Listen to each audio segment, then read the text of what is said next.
1.5 Máquinas eléctricas sincrónicas. Como hemos adelantado en los subtítulos precedentes, estas máquinas trabajan como generadores. Es decir, generador es aquel que recibe energía mecánica de una máquina motriz y transforma en energía eléctrica induciendo una fuerza electromotriz. En esencia, el generador es una fuente de tensión.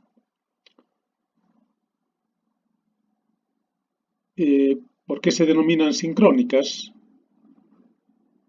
estas máquinas? Porque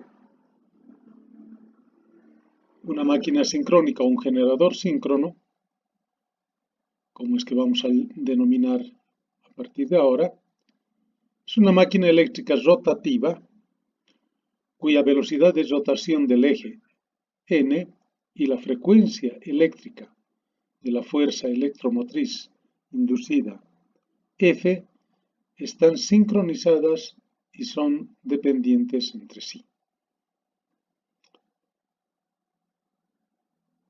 Una forma memotécnica de recordar esta dependencia,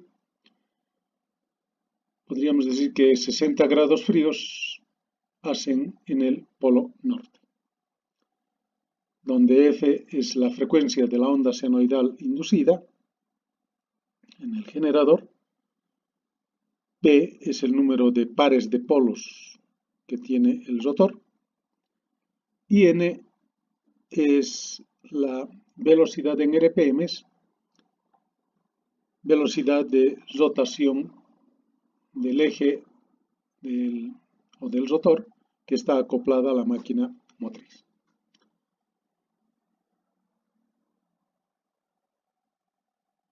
De manera que en electricidad nosotros queremos que esta frecuencia sea constante en los sistemas de generación, puesto que esta frecuencia es la misma para todos los elementos del sistema eléctrico de potencia. Entonces, la velocidad de rotación de la máquina motriz acoplada al rotor también tiene que ser constante. Un dato muy importante en la operación de los generadores síncronos, por un lado. Por otro lado, si despejamos la frecuencia, será igual a Pn sobre 60. Eso significa que el generador no trabaja a cualquier velocidad. Depende directamente de su número de pares de polos. Obviamente la frecuencia también, pero la frecuencia en los sistemas eléctricos industriales solamente pueden ser 50 o 60 Hz. De manera que 50 por 60 nos dará 3000 y la velocidad va a depender solamente del número de pares de polos.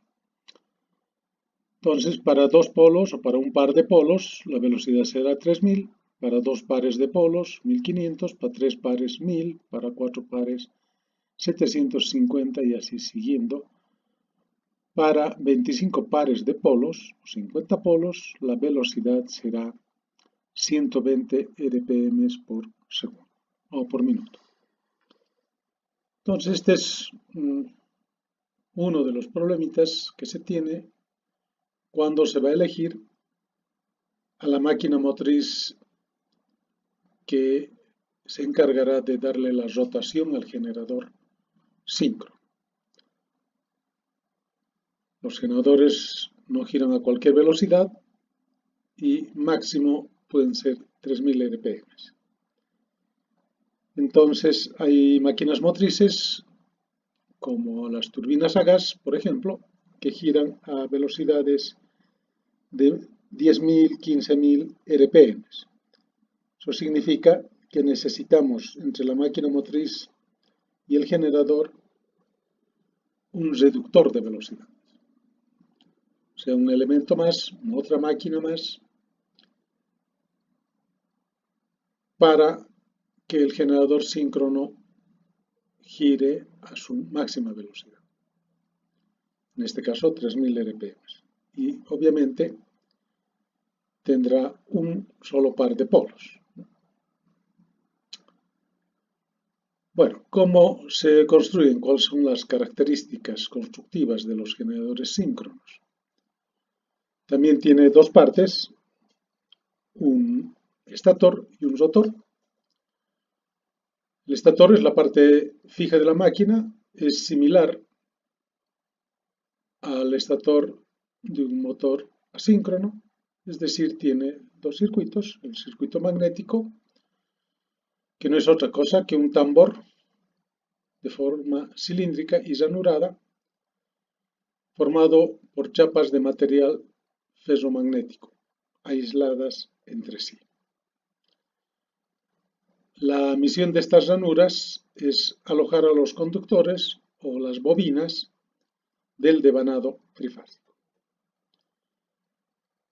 De manera que el circuito eléctrico estará formado por tres devanados monofásicos que al conexionarlos en estrella o triángulo forman un devanado trifásico.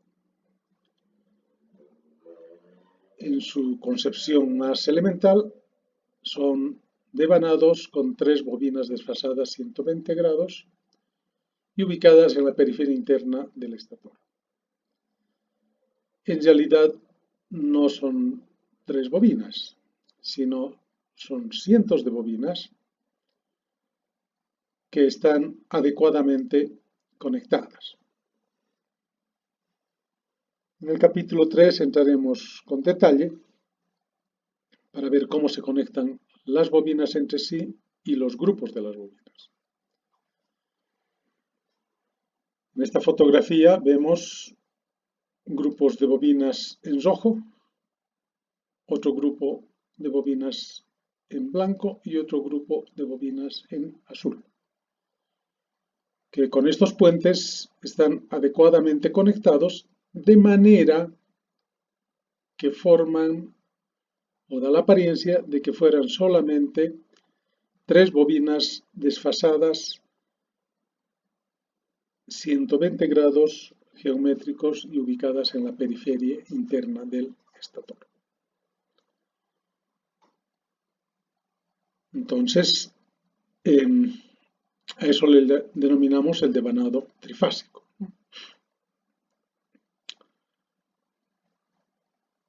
En esta cara del estator se ven los puentes, que son las conexiones entre bobinas y entre grupos de bobinas. En cambio, en esta otra fotografía se muestra el otro lado, que son las cabezas de las bobinas, muy uniforme, porque para este tipo de devanados todas las bobinas son de igual forma. Hay otros devanados donde las bobinas tienen diferente forma, constructiva, obviamente. Entonces no hay nada más en el estator. Un núcleo. Obviamente hay que elegir un buen material ferromagnético para disminuir las pérdidas de flujo o las corrientes parásitas o de Foucault. Las bobinas tienen que estar adecuadamente aisladas, que no olvidemos que los generadores síncronos en los sistemas eléctricos de potencia trabajan en media tensión y algunos modernamente trabajan en alta tensión. Entonces estas bobinas tienen que estar adecuadamente aisladas. El otro elemento es el rotor, que para el caso de los generadores síncronos tenemos dos tipos, el rotor liso y el rotor de polos salientes.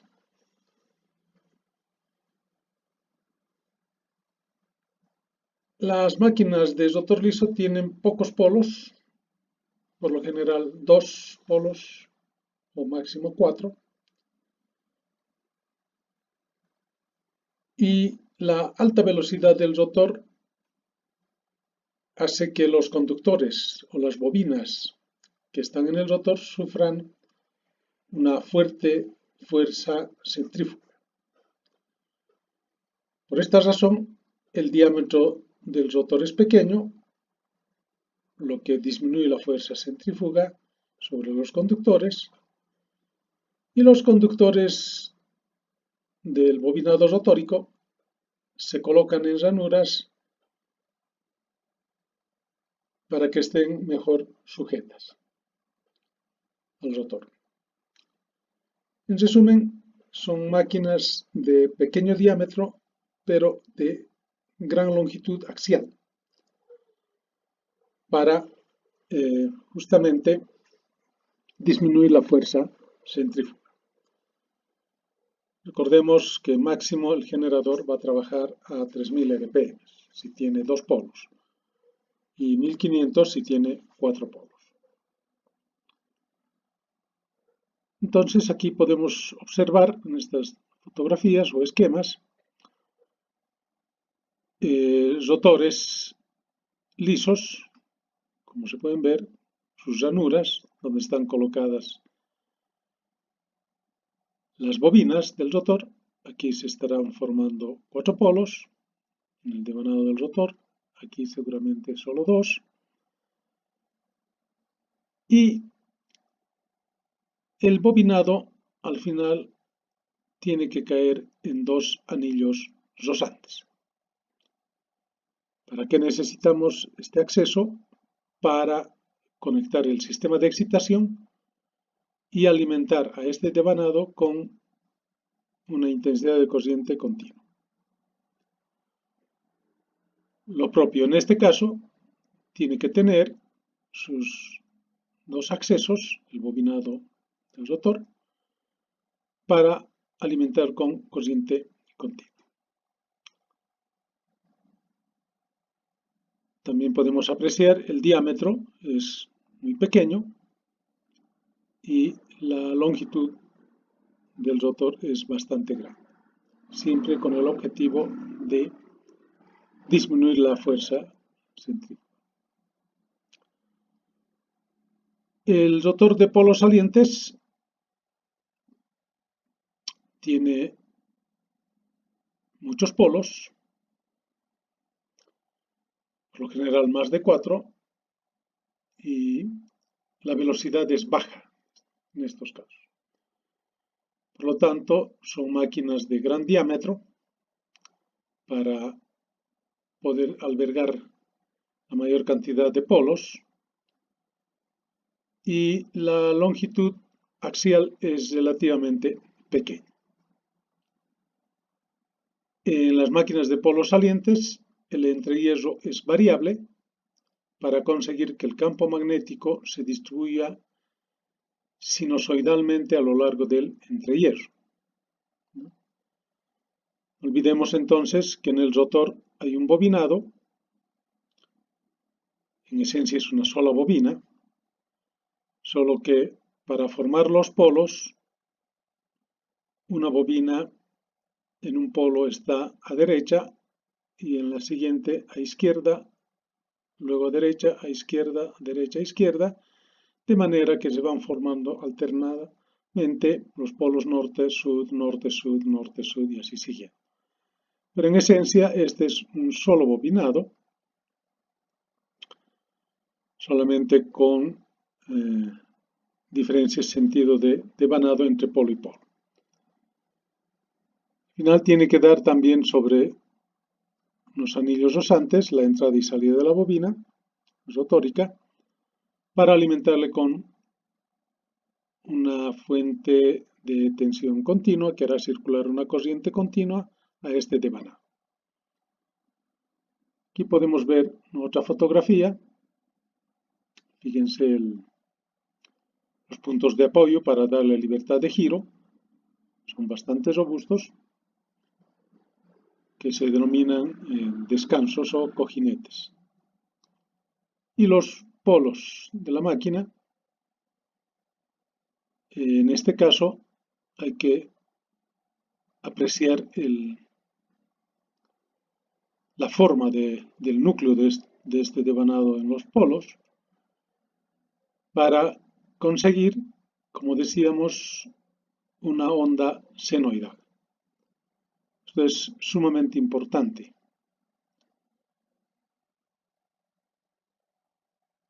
En el principio de funcionamiento analizaremos con un poquito más de detalle. Sin embargo, los núcleos de las piezas polares también están hechos de chapas de material ferromagnético aisladas entre sí. La parte eléctrica de las bobinas no requieren de mucha aislación, puesto que los niveles de tensión de esta corriente continua alcanzan unos cientos de voltios. Entonces la aislación es diferente a las bobinas del estator.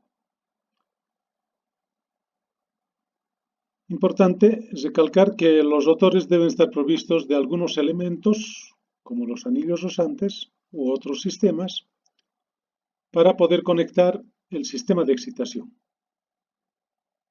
que entregará una intensidad de corriente continua a los devanados de este rotor, que es la parte fundamental para inducir la fuerza electromotriz. Dos elementos.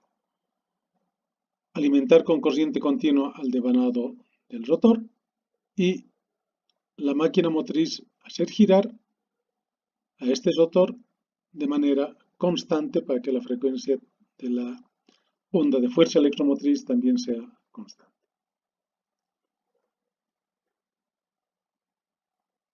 Punto 2. El principio de funcionamiento.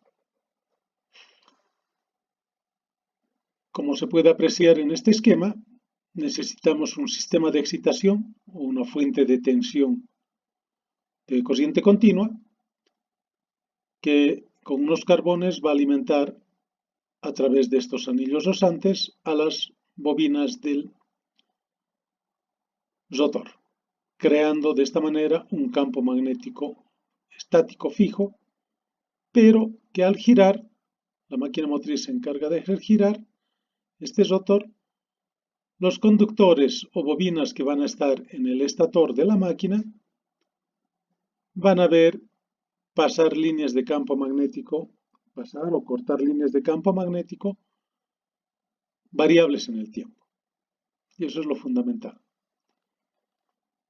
En este otro esquema, de la misma manera, podemos ver que es una máquina de 4 polos, polo norte-sud, norte-sud, siempre alternando, que al alimentar con corriente continua, entonces crean estas líneas de campo magnético que atraviesan el entrehierro entre estator y rotor, y los conductores que están ubicados en el estator, o las bobinas que están ubicadas en el estator, están sometidas a la acción de un campo magnético. Por lo tanto, es lógico que se va a inducir una fuerza electromotriz. Entonces decimos que la máquina sincrónica, que generalmente trabaja como un generador, tiene por objetivo la inducción de 3 ondas de fuerza electromotriz de igual amplitud y desfasadas 120 grados eléctricos. Es decir, es una fuente de tensión trifásica de corriente alterna senoidal, que está conectada al sistema eléctrico de potencia y es el elemento fundamental de estos sistemas, pues al ser una fuente, hacen que circulen corrientes y se presenten los fenómenos electromagnéticos en todos los elementos del sistema eléctrico de potencia. La operación de un generador sincrónico, denominado también alternador, se basa en la ley de Faraday de inducción magnética. Esto es un poco de física que simplemente nos dice que si tenemos un conductor de longitud LA, cual hacemos mover a una velocidad v en sobre o dentro de un campo magnético cuya densidad sea V mayúscula, entonces se crea una fuerza electromotriz.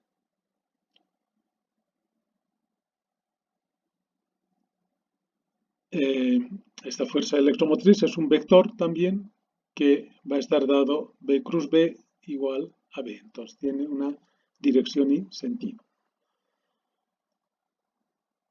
Entonces, si el conductor se mueve por un campo magnético de modo que cortan las líneas magnéticas de flujo, se induce un voltaje, una fuerza electromotriz en el conductor. Pero también, si el conductor se mantiene fijo y las líneas de campo magnético se mueven para que sus líneas corten al conductor, las líneas de campo magnético, entonces también se produce el mismo efecto. Es decir, aquí es cuestión de que haya un movimiento relativo, ¿no? O se mueve el conductor en un campo magnético fijo, o se mueve el campo magnético en un conductor fijo. De todas maneras, se induce una fuerza electromotriz dada por esta ecuación, que es igual a LA V cruz B, velocidad por densidad de campo magnético. Como en este caso, y en la máquina también, la velocidad tangencial y la densidad de campo magnético están a 90 grados, entonces este producto vectorial será igual a LA por B por B de T por seno de 90, que es 1. Ahora veremos en el generador cómo es esta densidad de campo magnético, puesto que la fuerza electromotriz va a depender fundamentalmente de B de T, ya que LA va a ser constante, la velocidad requerimos que sea constante. Entonces, si tenemos un rotor de dos polos alimentado por una corriente continua, se crea un campo magnético. Si este campo magnético lo dibujamos en cuanto a su forma, fíjense, la forma tiene que ser, depende de los polos.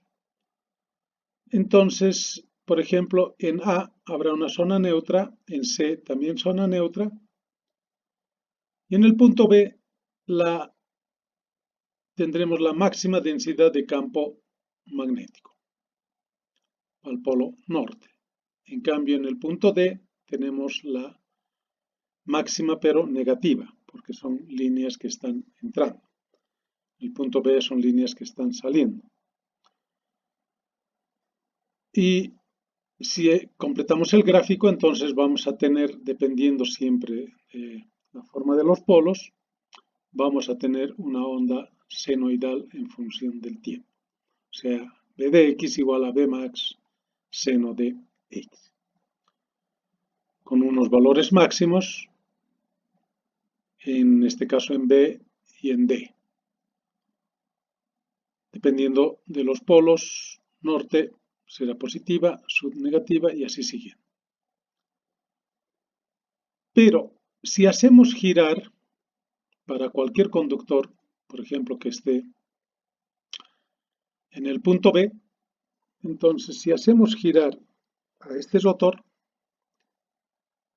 este conductor ubicado en el punto B va a empezar con su máximo positivo de B max y después irá disminuyendo hasta encontrar la zona neutra que va a dar 0. Es decir, para el conductor fijo, él ve pasar líneas de campo magnético ya en función del tiempo, dependiendo de la rotación. Entonces, quien da el tiempo es la rotación de la máquina. Ese conductor B de T va a ser igual a B max seno de WT. Por lo tanto, la fuerza electromotriz inducida en ese conductor ubicado en el punto B será EDT igual a LA por BDT, pero LA igual a LA por B max seno de BWT, y si esta es la nueva amplitud, será E max seno de BWT. Entonces, una onda senoidal. Y vemos entonces de manera que BDT es directamente proporcional a la corriente de excitación, ¿no? Quien crea esta densidad de campo magnético es la corriente continua, ¿no? Y esta corriente continua debe ser suministrada al devanado rotórico por un sistema de excitación. Nos interesa la forma de onda de la FEM inducida, que depende de la forma constructiva de los polos, ¿no? Porque la forma constructiva de los polos nos va a dar la forma de la densidad de campo magnético, que a la larga es la misma forma de onda de la fuerza electromotriz, por la dependencia directa que hay entre densidad y fuerza electromotriz. Entonces, es muy importante, decíamos, la construcción, ¿no? Sabemos por el electromagnetismo que las líneas de campo magnético entran y salen de los hierros o de materiales ferromagnéticos en 90 grados. Entonces dependerá de la forma para ver cómo es la forma de la densidad de campo magnético. El ideal siempre es que sea una onda senoidal y de ahí la forma de los polos. Entonces, decimos que, en resumen, la forma de onda de la fuerza electromotriz depende de la forma de onda de la densidad de campo magnético. B de X inicialmente, pero en el sentido relativo, es igual a B de T, puesto que la fuerza electromotriz es igual a LA B cruz B, y en la máquina esta fuerza electromotriz es igual a LA B por B de T. Entonces, E de T es directamente proporcional a B de T. Ahora, ¿qué pasa si conectamos o colocamos más bien un conductorcito en el estator del generador síncrono?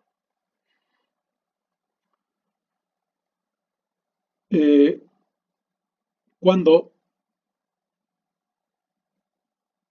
tengamos la acción del polo norte por este conductor, entonces la fuerza electromotriz podrá ser, por ejemplo, más menos, ¿no? En cambio, si la acción o este conductor está bajo la acción del polo sur, entonces la fuerza electromotriz va a tener otra polaridad, menos, más. Es lo mismo que polo norte y polo sur, ¿no? Influenciando cuando atraviesan un conductor. Pero lo más importante es que se va a inducir una fuerza electromotriz en el momento en que ésta empiece a girar. Y esta fuerza electromotriz ya hemos visto que es directamente proporcional a la densidad de campo magnético, esta vez variable en el tiempo para el conductor. El campo será máximo cuando el conductor esté debajo de uno de los polos, por ejemplo norte, ¿no? Y mínimo cuando el conductor atraviese por una zona neutra, ¿no? Aquí podemos recrear un generador de dos polos y partiendo de la zona neutra A, entonces podemos dibujar, por ejemplo, la onda de la densidad de campo magnético en función del espacio, ¿sí? Sin que gire este rotor, de manera que será Bmax seno de x. Aquí hemos querido dibujar con azul una onda que podría ser casi cuadrada o trapezoidal para indicar que depende de la forma de los polos. En la práctica, esta onda debería ser senoidal para evitar los armónicos, ¿no? Y ya sabemos que esta misma forma de onda, cuando gire para el rotor o para el conductor que está ubicado en el estator, tendrá la misma forma. Pero esta vez el conductor va a ver una función B de t igual a Bmax seno de Wt.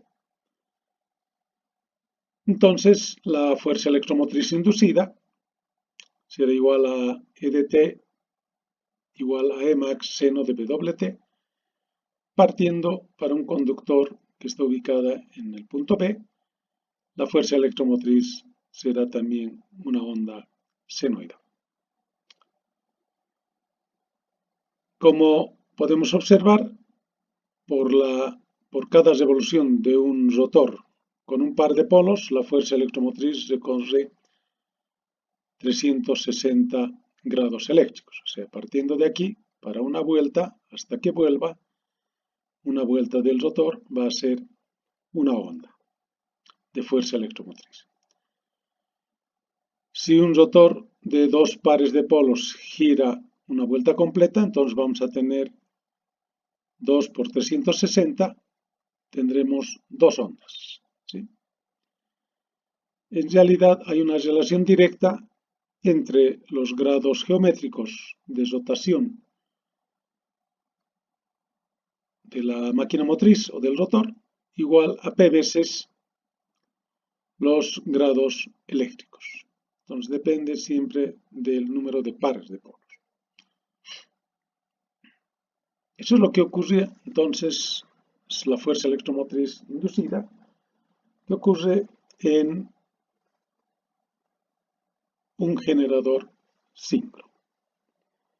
Ahora, ¿qué pasa si tomamos 12 conductores en el estator y una máquina de 4 polos, 2 pares de polos, y ubicamos 12 conductores en cada una de las ranuras, un conductor, de manera que, por lógica, se van a inducir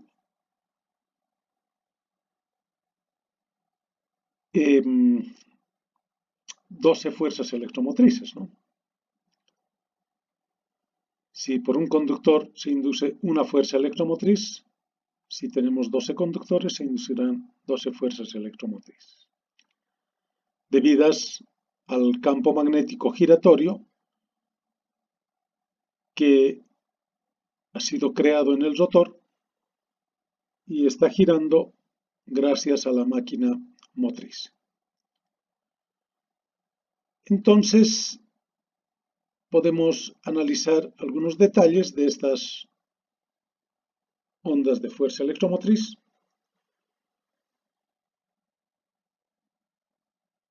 Por ejemplo, la fuerza electromotriz 1 del conductor 1, en este momento, en este instante, está frente al norte, pero el 7 también está frente al norte. Entonces, esta será su onda de fuerza electromotriz del conductor 1 y del 7. Luego podemos ver que los conductores 4 y 10 están frente al sur. Por lógica, entonces tomarán sus máximos valores, pero negativos en este instante. Es decir, el E4 y el igual al E10, diametralmente opuestos, ¿no?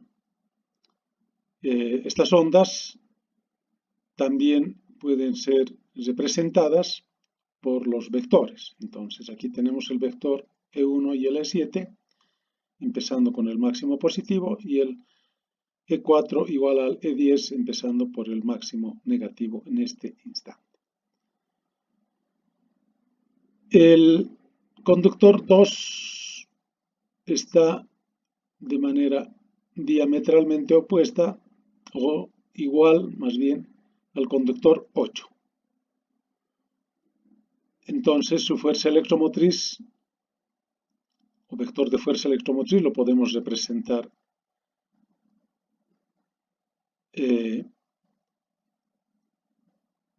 desfasado a un ángulo alfa grados eléctricos, que los alfa grados eléctricos se definen como el ángulo entre las fuerzas electromotrices de dos conductores ubicados en dos ranuras adyacentes. Y este ángulo es igual a 360 por P sobre Z. En este caso tenemos Z 12 ranuras y P tenemos dos pares de polos, por lo tanto este ángulo es 60 grados. 60 más 60 más 60 son los 180. Entonces a 60 grados está la onda de desfasadas respecto a la primera. Las ondas de las fuerzas electromotrices E sub 2 igual a E sub 8. Y diametralmente opuestas tenemos también de la E5 y E11. Finalmente, y de la misma manera, para E sub 3 y E sub 9, esta vez también desfasadas 120 grados o 60 grados respecto a la anterior, respecto a E sub 2, y van a formar esta onda. Sus diametralmente opuestos serán el E6 y el E12. Entonces, tenemos ahora las 12 ondas de fuerza electromotriz inducidas en una máquina de 4 polos.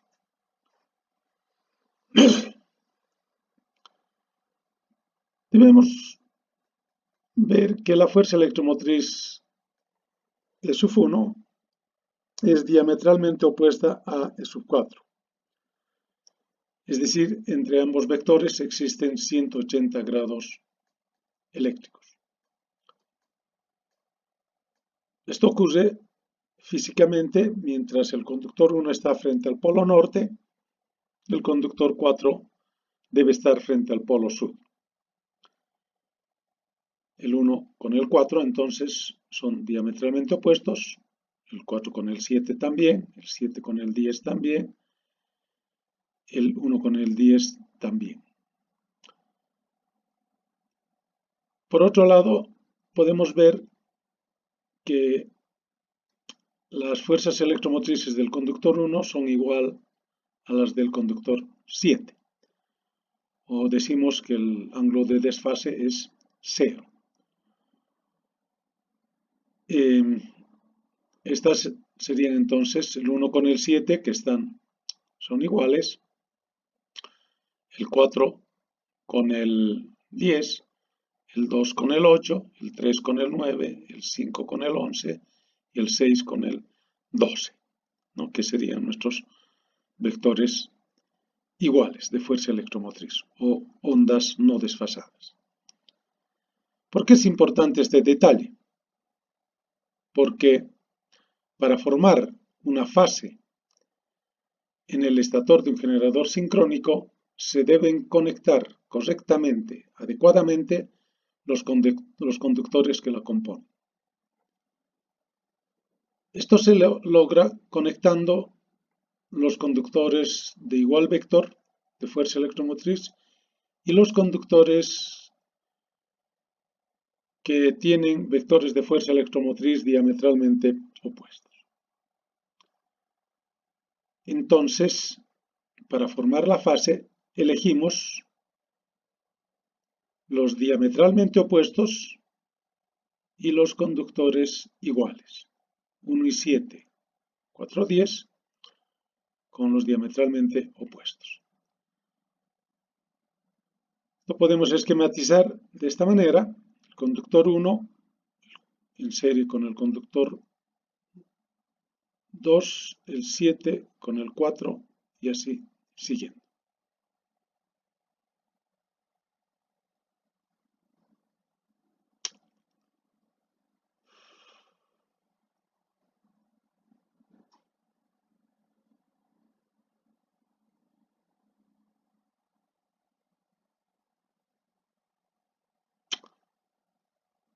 De manera que, por la segunda ley de Kirchhoff,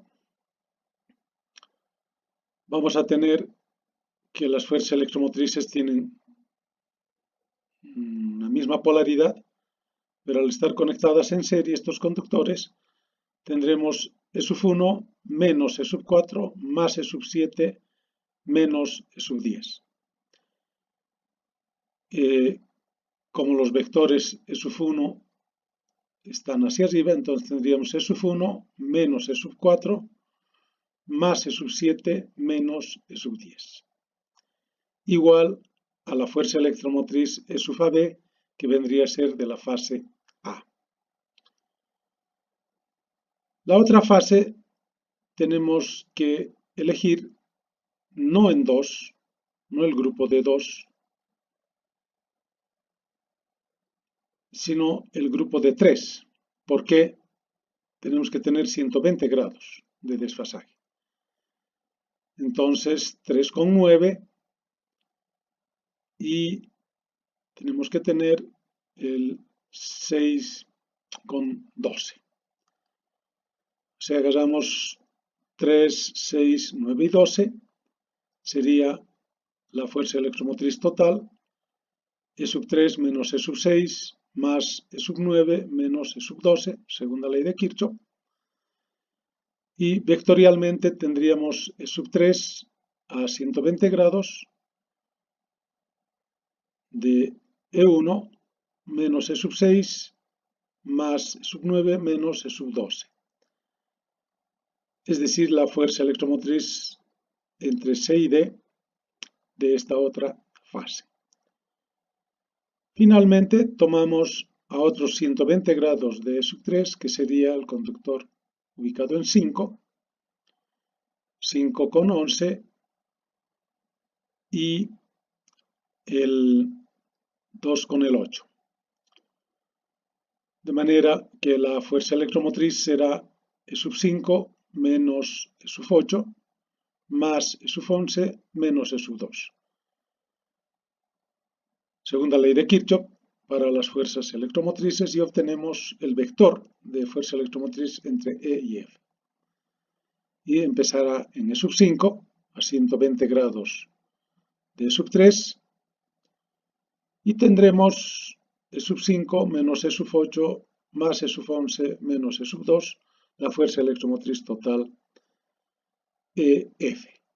De manera que hemos obtenido las fuerzas electromotrices AB, CD y EF como tres valores de fuerza electromotriz de igual amplitud desfasadas 120 grados, que era nuestro objetivo. Entonces, para cumplir nuestro objetivo hay que conectar adecuadamente los conductores o las bobinas, de manera que vamos a formar un devanado trifásico y obtener de esta forma los tres vectores de fuerza electromotriz desfasadas 120 grados. Como hemos dicho anteriormente, en un generador sincrónico, como tenemos tres bobinas en el devanado del estator, pese a que son cientos de bobinas adecuadamente conectadas en grupos y formando fases, se inducen entonces la fuerza electromotriz en cada una de ellas debidas al campo magnético giratorio creadas en el rotor, dando lugar a un sistema trifásico de tensiones desfasadas 120 grados, como es una fuente de tensión trifásica. Esquemáticamente podemos representar entonces al generador síncrono de esta manera: un devanado rotórico alimentado por corriente continua, la máquina motriz hace girar y crea en estas bobinas del estator, que un 99% están conectadas en estrella, se inducen tres vectores de fuerza electromotriz de igual amplitud desfasadas 120 grados. También podemos observar en este otro esquema bobinado del rotor, alimentado por corriente continua, crea un campo magnético fijo estático que al girar debido a la máquina motriz se inducen las fuerzas electromotrices. Fíjense en este detalle, las tres bobinas, en este instante, en esta bobina está el máximo del norte, o el norte está con su valor máximo en este instante, y en las otras dos bobinas están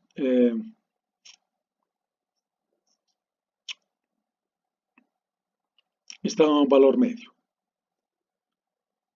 En un segundo instante, que ha girado el rotor, o el campo magnético giratorio, va a estar en la bobina en rojo, va a estar el valor máximo y en las otras dos el valor medio. Así siguiendo, en otro instante de tiempo, vamos a tener la bobina en azul, esta vez en máximo, y las otras dos a su valor medio. Finalmente, una vez que ha dado una vuelta este polo norte, entonces vamos a llegar al punto inicial donde la fase R estará a su valor máximo y las otras dos fases a su valor medio. Entonces, por la rotación del campo magnético, estamos generando las tres ondas de fuerza electromotriz de igual amplitud desfasadas 120 grados, que ese era nuestro objetivo fundamental de este generador síncrono.